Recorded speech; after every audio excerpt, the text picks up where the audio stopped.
Welcome to Sword and Shield, the official podcast of the 960th Cyberspace Wing. Join us for insight, knowledge, mentorship, and some fun as we discuss relevant topics in and around our wing. Please understand that the views expressed in this podcast are not necessarily the views of the U.S. Air Force nor the Air Force Reserve, and no endorsement of any particular person or business is ever intended.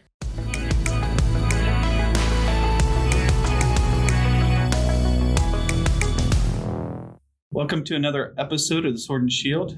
I am Chief Chris Howard, 960th COG Superintendent, and today with me I have Captain Jamillah Gonzalez, 960th Cyber Wing Executive Officer. Good morning, ma'am. How you doing? I'm doing well, thank you. Awesome. No, I appreciate you sitting down and talking with us today. The challenge today is kind of talking about how we both got into the positions we're currently in, and what choices we made, and what pathway we took. So I was wondering if you kind of could share with me, how did you start off in the military? Yeah, definitely. I started off 18 years old, about 6 months after graduating from high school, living in the Bay Area of California. Okay. And introduced to the military through a family member of mine. An uncle of mine had been in the Air Force, and I actually think he was in communications because he talked about working on satellites. Okay. Satellite dishes? Yes. Okay. And so kind of, just a little bit of a discussion and just kind of said, maybe the Air Force is something you'd like to do. So I had initially gone to look at the Coast Guard. Okay. And even the Coast Guard recruiter, actually told my mom, hey, if she was my daughter, I would have her go into the Air Force. And so even though I had kind of gone one route, I also had a family member kind of say, hey, maybe you want to try Air Force. And so that was kind of how I got introduced to it. I went into the delayed enlistment program. Okay. And knew that, about before I graduated high school, that was the route I was going to take. So that was kind of how I came in, and some of the background that kind of brought me into. What was your first AFSC then, or your job? Yeah, so my first AFSC, I think now it's called survival equipment, but at the time it was air crew life support. Okay. And so I had come in, I think it's called open general. Mm-hmm. So it was just rolling the dice and see what was going to happen. So Right. That was, I think, recruiter tactic. I don't know. Gotcha. But I wasn't sure, what was going to happen. I think I found out, the day when you go to MEPS, I think is when they say, hey, this is what's available. And then later Right. on, you kind of get the AFSC. I don't remember if it was boot camps. It was almost, September will be 20 years since I joined. So I joined September 5th, 2001. Okay. So wow. Just to kind of, right. Simmering on that. So were you in basic during 9/11? I was in basic during 9/11. Oh, wow. And I remember when I joined the Air Force, I said, Mom, you have nothing to worry about. No one is going to mess with the United States of America. Right. I remember just thinking, I'm good. Yeah. And just a few days later. And just a few days later, it was the whole lockdown and boot camp. And I will tell you, my first thought was, this can't be real. Yeah. This is testing what are we going to do when we're told that our nation is under attack? That was like my initial thought. I don't know why. I don't know if other people, thought that way, but it was, hey, this is a no kidding. How are you going to react? Yeah. So it took me a little bit to believe it. And they put the whole screens up and really said, hey, those that have family members, you could call your family, because there was members that did have family members in the Twin Towers, So Right. So that was my initial, I would say, first week of Air Force experience. Wow. And from basic, you went on to tech school, and then what was your first duty station like? My first duty station was Mildenhall, England. So it was dorms that first, I think, year and a half or so. Okay. So just pat on the back from my mom, say, hey, everything's going to be okay. You're going to love it overseas. It's going to be great. But it had been since, 9/11 had happened earlier. Right. So it was kind of the lockdown type of thing, very, strict on who was coming on base. So I would hear the stories of, hey, the base used to be open and everyone used to come and go to the club. And now, it was kind of, if you don't have an ID card, you're not welcome. Right. Yeah, much different, especially overseas after 9/11. That's for sure. So how many years did you do RegAF? So I did the full 4 years of RegAF, and I did all of them overseas. And then I came back stateside and transitioned into the reserve. So kind of thinking about, how I got here was just kind of the active duty. And I did the joint spouse, and it was, I had a young child by the time I was done with my 4 years. And it was kind of hey, what do I want to see, as a future for how how you're going to raise children and how you're going to be in a relationship. And so that's kind of, when we think about how we got here and the decisions that we make and how they go, hey, RegAF or reserve, and I've been TR and civilian. It just kind of, it does, as we try to stay as professional and all the things that we discuss, there's always that personal part that kind of drives different decisions along the way. No, definitely. Right. So, I came in the mid to late 90s, well before 9/11, right? And at the time, right, everybody was like, I'm just joining for college. I knew a while back that I was going to go in the military. Originally, I was planning on joining the Marine Corps, actually. And I had gone to the Marine recruiter at one of these fairs. I'm like, I want to be a devil dog, right? I want to be a Marine. And I gave my number and said, I really, really want to be a Marine. Didn't call me. First time I got stood up. So, but took the ASVAB, everything. And this is like my junior year of high school. I get a phone call from the Air Force recruiter, Al Daniels. I still remember him, good friend of mine. He's like, hey, Chris, got your scores here. Give you any job you want.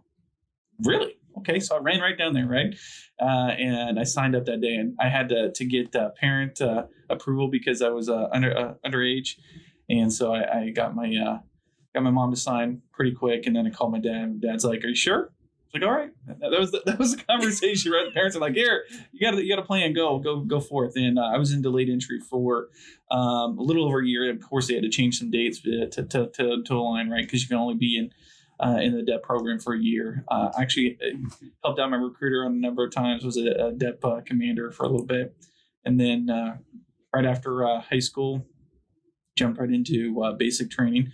And we had I was in basic training when the bomb went off for the Atlanta Olympics, right? So, get a little bit of that. Didn't even know about it. It was one of those interesting items. Then tech school, and then on to my first duty station at Ramstein. And I was at Ramstein for my first tour, did an in-place COT for my second tour. And that's when, 9/11 happened. I actually had orders to go to PSAB. I was supposed to fly out that day and deploy. So kind of changed a lot of things up. Actually trying to get on base the next day after I was in the location. I was in our bunker at my first duty station. So my first AFSC, my only AFSC really was a 2E1, which was at the time satellite communications, and I worked actually radio relay throughout Europe work.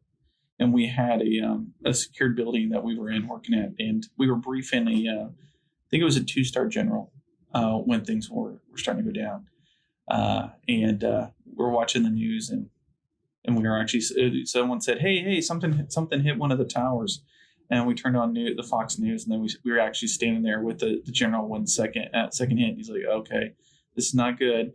And then we're watching it as things unfold, and when the Pentagon hit, they just kind of went, bat crazy. Right. Mm-hmm. So we locked down the facility, we locked down the base, everybody got hunkered down, right? We started running through all of our checklist, going through threat cons at the time. It was not back then, right? And walked through that. But it was a crazy, crazy time. Got picked up for a special duty out of there shortly after that.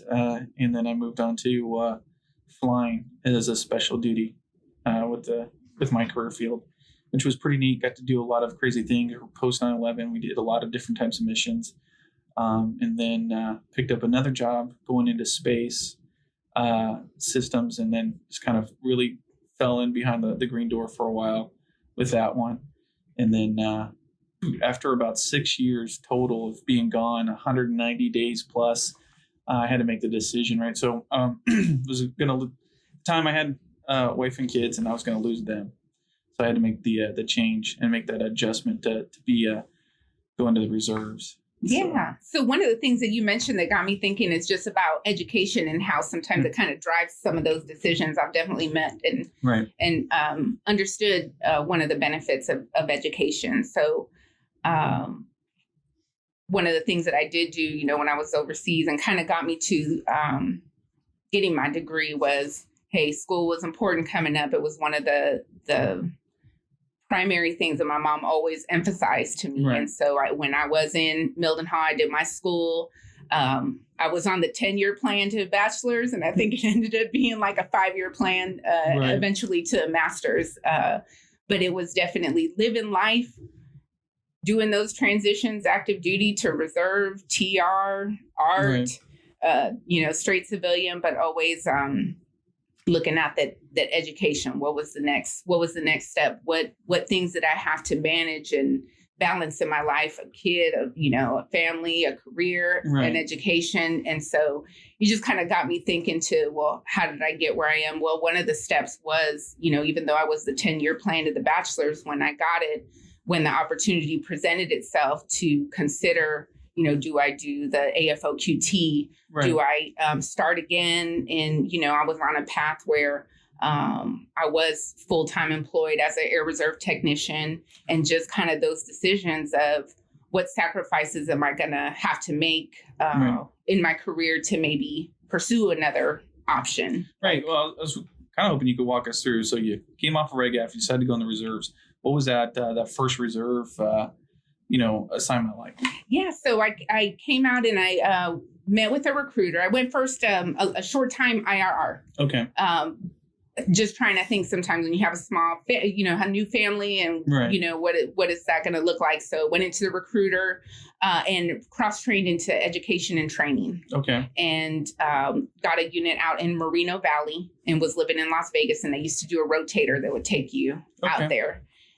So I started off as education and training and was in a maintenance squadron and had a wonderful supervisor. I think it was a really good turning point to where I had different type of supervision when I was active duty. Right. And was looking for kind of that mentorship and support as as you navigate the new career choices. And so went into education and training and did that, and then eventually ended up in Colorado Springs and cross-trained again into personnel. Okay. Just kind of fitted. I was working within the FSS doing education and training, and they had a need for personnel. And they said, hey, you have a really transferable skill. We see that you're jobbing it up. You're in here, trying to get all these things situated with the training records, which was at the time when they were transitioning from the paper copies to the electronic. So just kind of having those individuals give you the opportunities to kind of see what your next step can be, where the needs are, and then just kind of falling in with that, just saying, hey, if it's going to take me cross-training, then, let's do it. Yeah, so you cross-trained, and then what led you to go ahead and off-ramp your enlisted career and go down the officer track? Yeah, I think at the time I was a career advisor. Okay. So I had gone into career advising. I was advising people all day long on, hey, the reserve is great. Your opportunities are great. These are all the benefits that you have. This is maybe a good decision you want to make in your life to keep pursuing something more, staying in the military. Right. And so I think it just led me to the environment was like, well, you're supposed to be looking at your goals and what you can do and what you can achieve. And so I was at about that 12-year point. And so I think I was right about 12 years. And so just taking my own advice. Gotcha. Hey, you got your degree now. What are the next steps? The advice you got worked is what I'm hearing. That's what you're hearing. Okay. So listen to the advisor.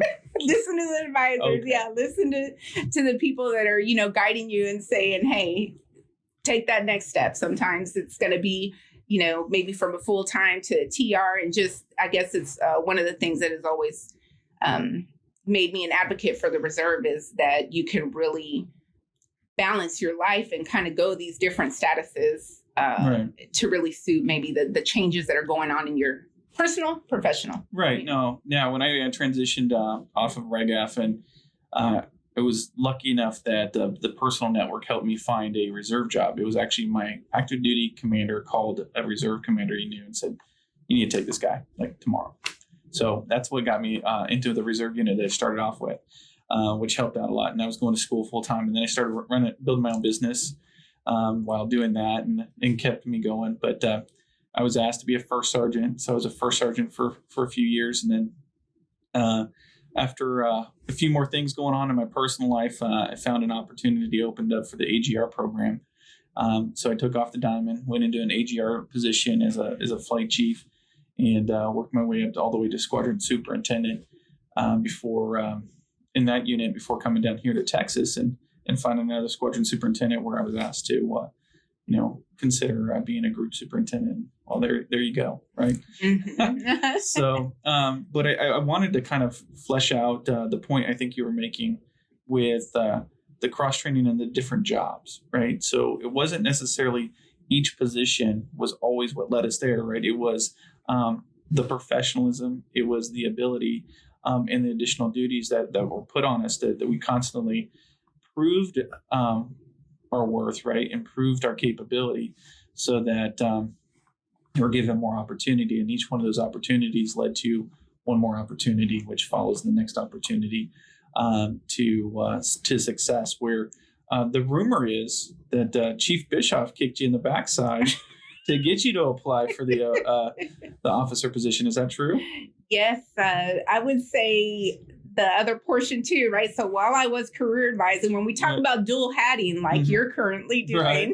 I was dual hatting as the command chief exec, and he was the group superintendent and command chief. And so there I was, just working with him, getting everything lined up for the things that he was doing. And he was in that role where it was like, hey, let's get those folks that we need to take that next step and to consider it. And at the time, the Deserving Airman Program. And it was, hey, you're doing great work here. Maybe this is something that you should really, look into. And the chips will land where they may, but you should definitely take the opportunity. No, and that kind of leads me to another point, right? As supervisors, it's, sometimes our airmen don't necessarily see the same things we see in them, right? So we see a lot of potential, right? After being in leadership roles or being in as long as you and I have, we see all kinds of airmen come and go. And we see some of those attributes that are out there. And then just kind of having that airman believe in themselves and take that chance, right? Giving them that opportunity to step forward. And that's really something I'd like to hit on is when giving that opportunity, it's what you make of it, right? More often than not, somebody in leadership said, hey, take this on. I want to see where you're going to go with it because I think that you can do something different. I think you can do something good with this. And then making the most of each one of those opportunities and gaining speed on that, right? Right. Absolutely. I think, getting to like, well, how I got here and how I'm here now, I think that also brings me to, again, like that family portion. So my husband is in the Guard. And so he advanced with an opportunity here in the area and then just started off with something that was kind of temporary and then moved into something that was permanent as a AGR. Right. And then again, being in that part where I had to reflect on, okay, I have something secure where we currently are. Yeah. What is it going to take to now make a decision that would possibly, be best for the family and still continue advancing and doing things in my career that where I can learn something new. Right. And so, how I got here now is kind of, hey, I had my spouse and he was, looking for some other opportunities also to grow. Right. And then taking, again, that leap of faith of, hey, I was in a full-time position and I transitioned into a traditional reserve position and eventually ended up in what's now an AGR position. Yeah. And so that brought me into a new status for the first time. So, yeah, no, as a reservist, let's see, I've been to, 1, 2, I'm on my 4th base as a reservist, right? In different states even, right? It mirrors my RegAF experience, but I started out in a number of different GSUs, right? So that did and I've been to a part of a couple of different wings. But it was always, trying to jump in there, find that space that you can grow in and take the opportunities as they came. I can't say that every assignment was perfect, right? I know that one assignment was very challenging for me. It's something that helped me grow, where I had some issues with my supervision at the time, but was able to work through it with them in some cases, and other cases that was just one of those relationships where I had to find a different type of opportunity. But wasn't what I'm getting at is it wasn't easy, right? Would you argue that it's been an easy pathway for you? Yeah, no, I would say it hasn't always been easy, but I will say that I think the advice that I've always received is, hey, when you're having difficulties in that communication, maybe with the supervision, Right. just remember that this circumstance, it's temporary.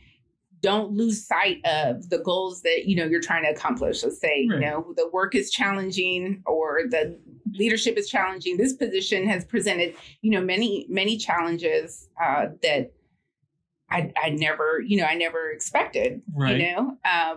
but still I've been able to continue to do my PME and just kind of having that mindset of this, it's going to be difficult. Just keep going down the path. If Right. life were easy, if, being in leadership was easy, Right. everyone would sign up and everyone would be doing great at it. And Right. so just that realization that it's not, and you just have to take feedback from every angle that you can get it and ask for it too. Right. There's 2 points that you've made that I think that really got to highlight, right? It's that education piece.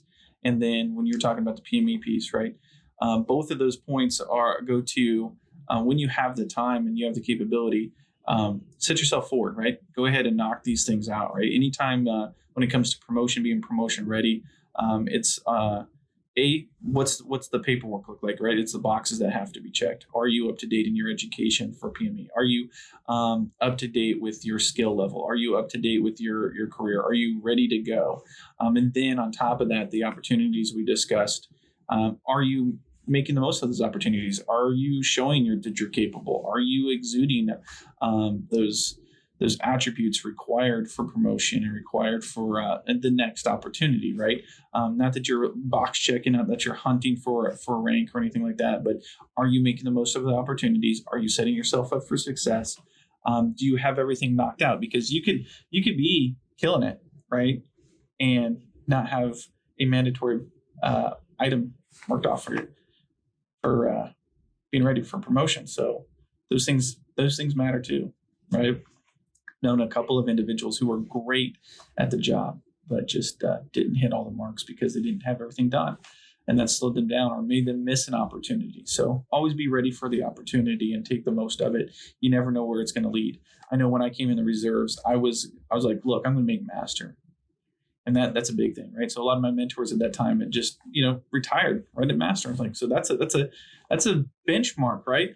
When I put that diamond on to be a shirt, I was like, you know what? I could retire as a shirt. I think I could do this. But every time there was another opportunity that stepped forward, it's like, okay, look, you're doing well here. We want to give you this other piece. What can you do with this? And that's what kind of led me here to where I am today. And I see this same thing. And that's what I love about my vector coming in is going back to the problems that we have with supervision and communication was when it was looking dark, when it looked like it wasn't going to work out. Like, oh no, this is how my career is going to end and I'm going to be so angry and bitter. I had a mentor step in and say, hey, look at it this way. Hey, look at this other opportunity. We know that you're capable here. And then making the most of it, not letting that one moment define either me, my career, or my experience. What about you, man? When I think about, again, going back to the how I got here and what was it, I think it's exactly like you said, is in a sense, I've always tried to surround myself with those that I see are making good decisions for themselves and remembering that we are impacted by those that we surround ourselves with. Right. And so being selective in that regard has been something that I think has also played a factor in the decisions that I've made and kind of how I've pursued is, hey, there's going to be good people around. There's going to be bad people around. You make the decision where you hang around and what you listen to, and remembering that, like I said, it's not always going to be easy. And the whole balancing, also the part of family, and remembering that this isn't the only thing too. So when you do, when I have had to step back, or when I looked at pursuing other opportunities, sometimes it was to what is going to provide the best, stability maybe that I needed at that time for the family. That's some great points, ma'am. Did you have any parting words for our gladiators out there? Any words of wisdom that you want to share? I would say first and foremost, education. Okay. Definitely. I'm a firm believer. It doesn't have to be, degrees, but just education, just knowing more tomorrow than what you knew today is just something that's so valuable and keeps that, what we hear about, that growth mindset in ourselves, that we're never done learning and having the ability to try something new and face a new challenge. Right. Now, life is a learning process, right? Long-term learning process. And I definitely would say that even when you feel like you're misstepping, take a deep breath, find a good mentor, take a step back, look at the situation. More often than not, you can find either a pathway around that problem, find a solution to the problem, and then get to really where you want to be, right? And then grabbing every opportunity and making the most of it. Might not always get to the destination you're looking for, but the journey itself can be exciting. Absolutely. I want to tell all the gladiators, have a wonderful day. Thank you for everything you do. And till next time.